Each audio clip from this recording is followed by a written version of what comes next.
Hello, I'm Cindy Lee. Welcome to my 30-day course through Yoga International, which is called May I Be Happy. It's a course to practice asana, listen to Dharma talks, and do some contemplation and different kinds of homework around the topic of loving kindness, and to get some more of that and a feeling for that and a way to connect with that for yourself. We're filming here at my yoga studio, Yoga Goodness, in Lynchburg, Virginia, which is where I live, in Central Virginia. And it's a beautiful day, but there's some clouds, so you might hear some thunder. And when there's not thunder, you might hear birds tweeting. We have a lot of nature here. We're right on the James River, and there's a train that goes by, and you might hear the train. So you're right here with me, and I'm right here with you. So for the next 30 days, you're going to be cultivating a contemplative practice called Maitri. Maitri is a Sanskrit word, and you might have heard it also called metta, which is a Pali word. And the translation of this word in English is a little bit challenging. There isn't actually a direct translation for Maitri, M-A-I-T-R-I. And so the translation that we typically use is loving kindness. Loving and kindness smushed together, all one word, loving kindness. And so we can think about how our kindness is, and can we add a little more love to our thoughts, our words, and our acts of kindness? And can we add a little more kindness to our thoughts and words and acts of love? And this is the practice we'll be looking at. And so you can see that it's a practice of the heart. And one thing that I think you might find interesting, that I thought was interesting, is when my teacher, Gelek Rinpoche, my Tibetan root guru, told me that in Tibetan, and I think this is true for other languages, the word heart and mind are the same word.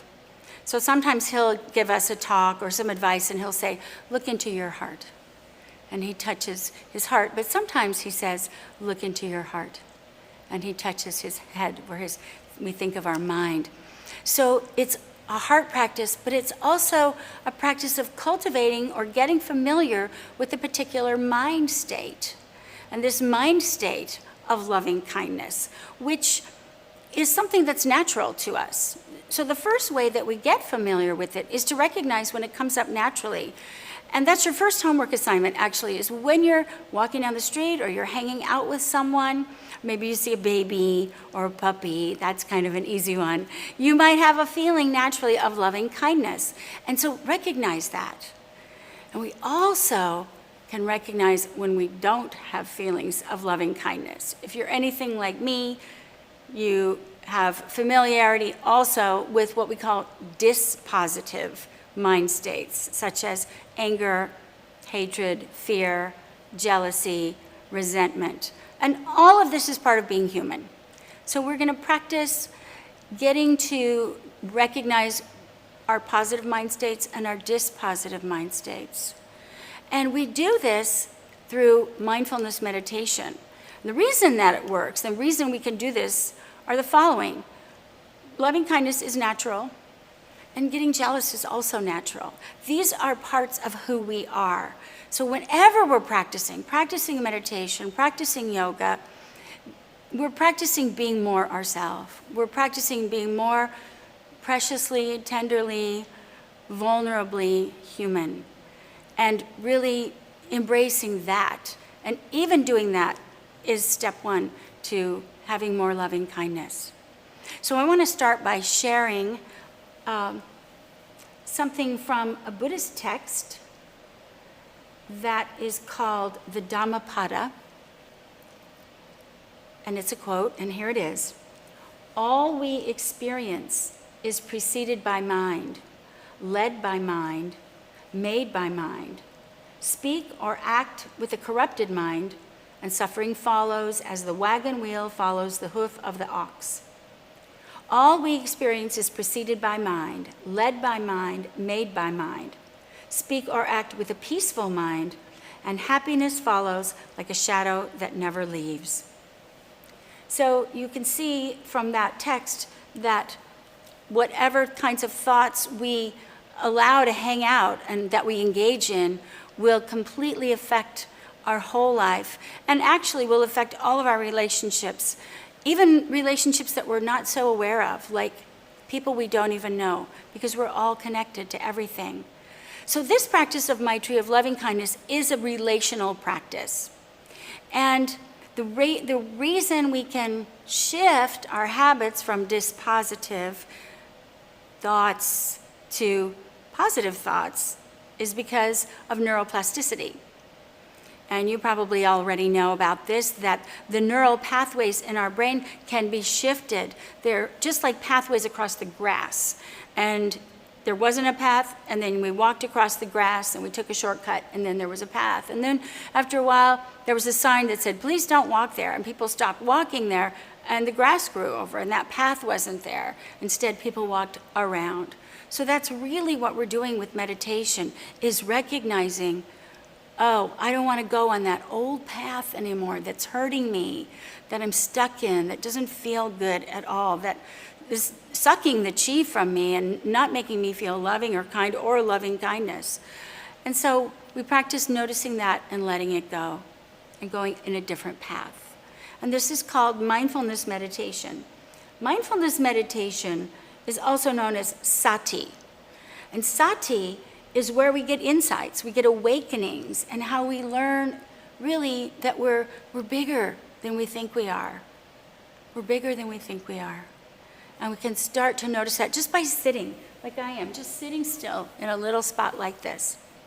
So what happens in mindfulness meditation is you watch the thoughts that come up in your mind, but you don't have to believe them. Have you ever seen that bumper sticker? Don't believe everything you think? You don't have to believe them. You don't have to buy into them. It's just you talking to you. It's not another external authority that is telling you, you should feel bad about yourself. You should be jealous. You should be pissed off. You should be different. You should be better. You should have more time for other people. You should be selfless. You should be perfect. All of those are just thoughts, blips of energy. And we start to recognize that, and then we let them go. We don't have to buy into it. And we can come back to what's called the object of meditation. And for our object, we're going to use the breath. Breath is perfect because it's always there. It's not in the past, it's not in the future. If you go on a trip, you take your breath with you. You don't have to go, darn, I forgot my candle. So it's really practical, personal, practical, in the present, portable. So we'll start with the breath. If you're watching now, sit up nice and tall. And just take a moment to feel your breath as it is right now. You can close your eyes. And just notice how your breath is, moving in and out all the time. And already you might have noticed some thoughts popping up. And that's great and natural. We can think of the brain as a sense organ, and it secretes thoughts, just like our body, our skin secretes sweat. So it wouldn't be right or natural to try and get rid of thoughts, to stop thinking, to remove all thoughts, and then try to create a mind state of just a void, a nothingness. Instead, we're engaging with our thoughts by recognizing them when they come up, but right now, we're just not doing that, so we let them go. So begin to place your attention on the feeling of your breath. See if you can actually tune into the feeling, the sensation of your breath, rather than thinking about it or visualizing it. If you're used to doing pranayama, it might take you a few moments to just drop into an ordinary breath, and what does that feel like right now? Without changing it, without needing it to be different, without organizing it in any way. Just to feel that.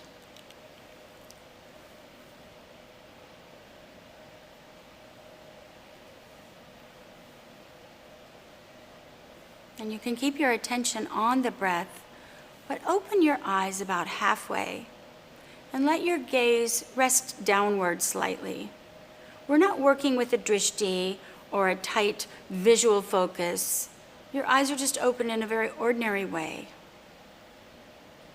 But we're having the eyes open because this is a practice of awakening, and we want to start to get familiar with the kinds of thoughts that come up in our life.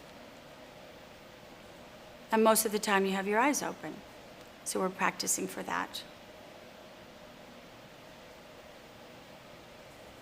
Whenever you realize that your mind has strayed from the home base of your breath, that's fine, that's natural, and that's going to happen.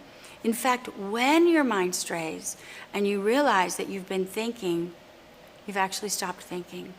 You've come out of the thought into a natural kind of open space of a gap.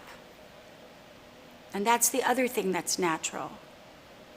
It's natural for us to have thoughts. It's natural for those thoughts to stop. And we can recognize that little opening, that little gap. And then bring your mind back to the breath. So we're consciously placing our mind on the breath. We typically have our mind placed on all kinds of other things, all kinds of thoughts. But right now, we're placing the mind on the breath. And when your mind strays and you notice it, that's wonderful. You felt an opening and a gap. And then bring the mind back to the breath. So we'll just sit like this for a few moments.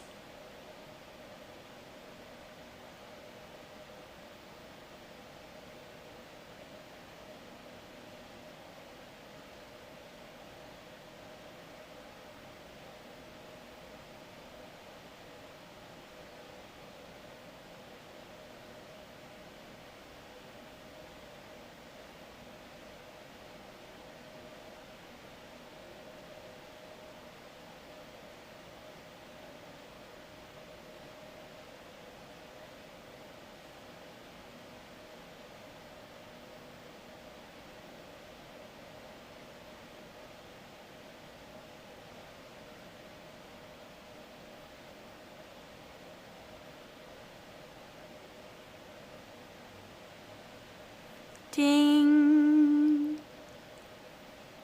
So that's just a taste of mindfulness meditation. It's called shamatha in Sanskrit, and that means calm abiding or resting in peace, but that might not be your experience when you do it. It's different every time. So your second homework is to do this practice. Try to do it for 5 minutes, at least 3 times a week for the next 30 days. And just see what comes up.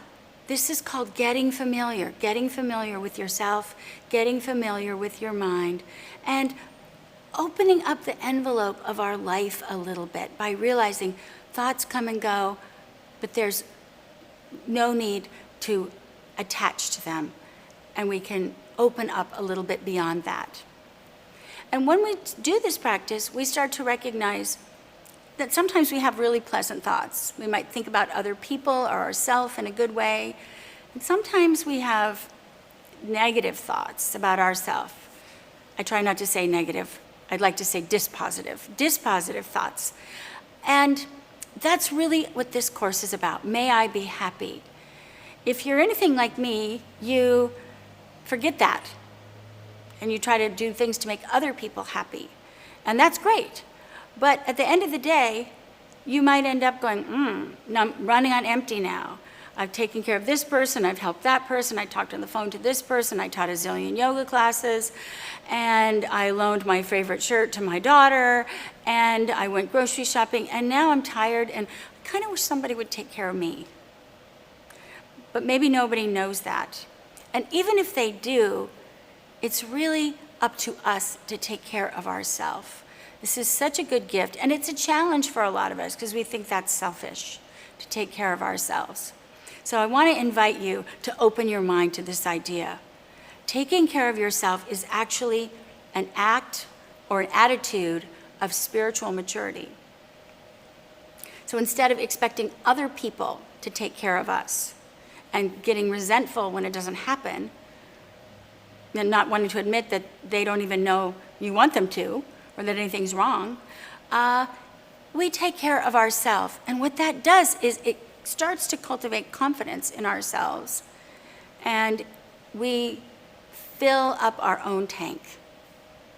And so instead of being selfish, by taking care of ourselves, we cultivate more reserves so that we can be better friends, better teachers, better moms, better people, more helpful, more thoughtful, more kind, more caring, more present for ourselves as a template for being that way for all of our relations.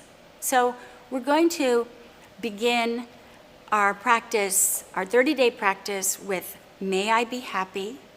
Then we'll move to May I Be Healthy, May I Be Safe, and May I Live with Ease.